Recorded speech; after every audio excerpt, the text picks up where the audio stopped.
Hadis Nabi Shallallahu Alaihi Wasallam di dalam riwayat tersebut dikatakan, saat aku Isra wal Mi'raj, aku diperlihatkan neraka dan paling banyak istri-istri yang berada di dalam neraka. Nah lo, istri siapa tuh? Insya Allah bukan istri kita, insya Allah. Amin ya Rabbal. Mudah-mudahan ya ibu-ibu di sini, ibu-ibu yang salehah semua. Istri yang taat sama suami, istri yang taat sama Allah, sama Nabi Muhammad sallallahu alaihi wasallam.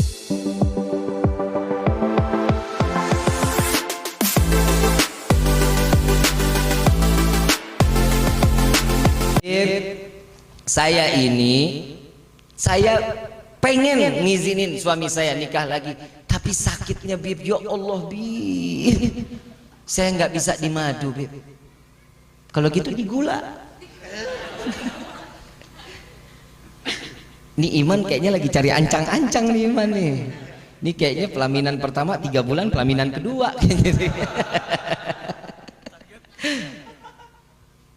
Kenapa sih yang setiap perempuan ini nggak terima kalau suaminya nikah lagi? Kenapa? Karena jaminannya surga. Syaitan akan membisikkan, enggak boleh, jangan, enak aja, ntar dibagi 2 rezeki lo kurang, ntar uang make up lo berkurang, uang dandanan lo, uang semuanya berkurang, cintanya ntar dibagi, dia lebih cinta sama yang kedua karenanya lebih semok. Kan begitu tuh, ibu udah dia ngomong bahaya. Tapi apa diteruskan oleh Allah Subhanahu wa taala di dalam firman-Nya? Jika satu mencukupi, kata Allah, di dalam syariat, di dalam ketentuan hak kepada laki-laki, nggak boleh, cukup satu. Alhamdulillah, lega napas Bib. Tuh Pak, denger tuh Pak tuh. Nah sekarang saya juga mau ngasih juga amanah buat ibu-ibu. Kenapa saya banyak nasihatin perempuan? Karena demi Allah, demi Rasulullah, perempuan zaman sekarang yang namanya istri sama suami berani banget. Betul nggak?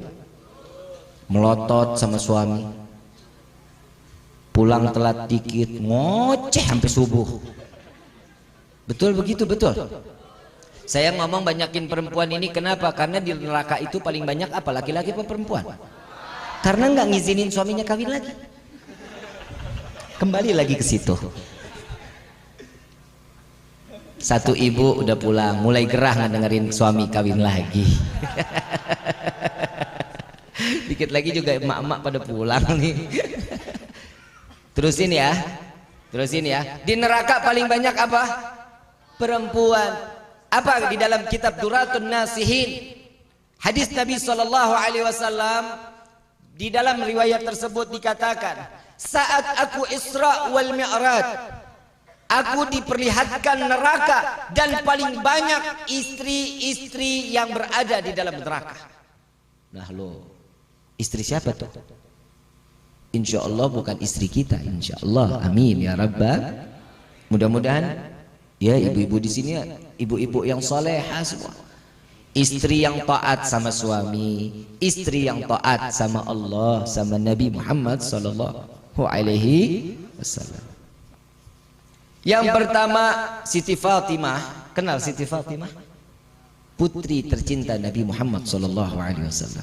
Bertanya, "Ya Rasulullah, wahai ayahku, apa yang membuat perempuan-perempuan atau istri daripada suami mereka itu ada di dalam neraka?" Yang pertama, ada yang diikat daripada bun-bunannya, diikat, ditarik oleh malaikat sampai otaknya berceceran. Dan yang kedua, ada yang terikat daripada payudaranya, ada pula yang memakan daripada jasadnya sendiri, ada yang membongkar isi perutnya, makan usus-ususnya, dan ada juga kalajengking, ada juga yang namanya kelabang masuk daripada kemaluannya sehingga keluar dari duburnya, hancur isi daripada perutnya. Dengar nggak tuh? Serem nggak Bu? Ini bukan dongeng ya, bukan dongeng, tapi ini kenyataan alal haq yang diceritakan oleh baginda Nabi Muhammad sallallahu alaihi wasallam. Siti Fatimah mendengarnya nutup kuping. Siti Fatimah menutup kupingnya sambil menggelengkan kepalanya, gak sanggup dengarnya. Khawatir dirinya yang akan mendapatkan siksaan tersebut. Sedangkan Siti Fatimah Al-Batul Az-Zahra yang tersucikan dan yang teraman daripada siksa api neraka, masih menangis mendengar suara perempuan seperti itu. Sampai saat itu Siti Fatimah bertanya lagi, ya Rasulullah, tidak tahan aku mendengar daripada ceritamu ini. Aku ingin mendengar apa dosa daripada istri tersebut yang mereka ditarik daripada rambutnya sampai ke ubun-ubunnya, sampai tercecer otaknya, mereka yang sampai mati tidak menutup auratnya. Dan yang kedua, yang menggantungkan daripada payudaranya, mereka yang mengumbar jasad atau badannya untuk dilihat daripada laki-laki yang bukan mahramnya. Yang ketiga, mereka yang memakan daripada daging-daging jasad sendiri karena mereka adalah seorang wanita yang demen berhias untuk dipandang untuk orang lain, bukan untuk menyenangkan suaminya. Yang keempat, kata Nabi, kemaluannya dimasukkan daripada kalajengking dan daripada binatang-binatang yang sangat beracun masuk ke daripada alat kelaminnya, keluar sampai duburnya sehingga digerogoti daripada isi perutnya. Mereka yang tidak menjaga kemaluannya.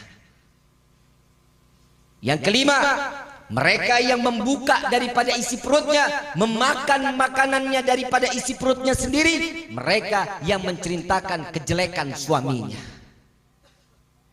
Ini kira-kira sayang enggak menuduh, tidak berprasangka pun tidak. Insya Allah mudah-mudahan wanita yang berada di desa ini Allah selamatkan dari siksa tersebut. Saya nggak perlu ibu jawab, perempuan jawab, tapi renung sendiri. Dari sekian banyak yang diceritakan, ada nggak salah satunya yang saya tidak jaga daripada kehormatan suami saya? Sampai Nabi mengatakan, Bu, Pak, untuk menyampaikan kepada istri di rumah. Tahu nggak sih di dalam khutbah nikah, ya ayyuhalladzina amanu ittaqullah, di khutbah nikah ada dikatakan di dalam khutbah tersebut Nabi mengucapkan, wahai orang yang beriman, bertakwalah kalian kepada Allah. Karena pernikahan ini untuk menjaga keimanan dan makin taat ibadah kepada Allah. Hukum nikah itu banyak, bisa jadi sunnah, bisa jadi wajib, bisa jadi haram. Kapan ini terjadi? Sunnah jika, simak baik-baik, jika pernikahan tersebut ingin menambahkan nilai ibadah mereka kepada Allah, maka sunnah hukumnya. Pernikahan hukumnya sunnah. Wajib, kapan itu menjadi wajib? Mereka punya hawa nafsu yang tinggi, berkeinginan untuk syahwatnya nggak bisa dibendung, memiliki keuangan yang cukup, maka wajib untuk menikah. Keuangan yang cukup maksudnya bisa menafkahi, memberikan nafkah lahir dan batin. Kapan itu menjadi haram? Nih yang bahaya. Ini yang benar-benar bahaya. Kita nggak sadar ini. Pernikahan kita bisa menjadi haram jika sebelum menikah mereka orang yang pandai beribadah, setelah menikah dia orang yang lalai kepada Allah. Haram pernikahan tersebut. Mudah-mudahan Allah jaga pernikahan kita. Nah, maka itu minta kepada Allah, ya Allah, panjangkan jodoh kami. Panjangkan jodoh kami sampai ke dalam surga, jangan cuma sampai di dunia. Suami fitnah, istri fitnah, anak fitnah, mertua gue bilangin loh,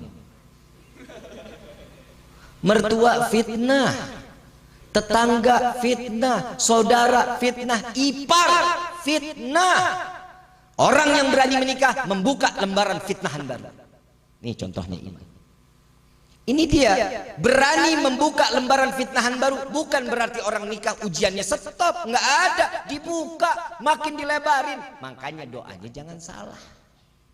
Kadang kita dikasih doanya, kadang suka bilang, ya Allah tambahkan hamba kesabaran, ya Allah tambahkan hamba kesabaran, sampai nangis. Kenapa? Ujian terus Bib, nggak selesai, ujian lagi, terus minta sabar. Iya pantesan, karena diminta sabar, ujiannya lagi, sabar lagi, uji lagi, terus sampai di mana batas kesabaran? Mintanya jangan minta sabar. Mintanya apa? Ya Allah selesaikan permasalahanku selama di dunia sampai di akhirat. Itu doanya. Ini doanya, ya Allah minta sabar. Besok diuji lagi, nggak kelar-kelar ya Allah. Ya doanya salah. Ya minimalnya doanya Rabbana atina fid dunya wa fil akhirati. Kan minta kebaikan, minta diselamatin. Itu doa yang mustajab.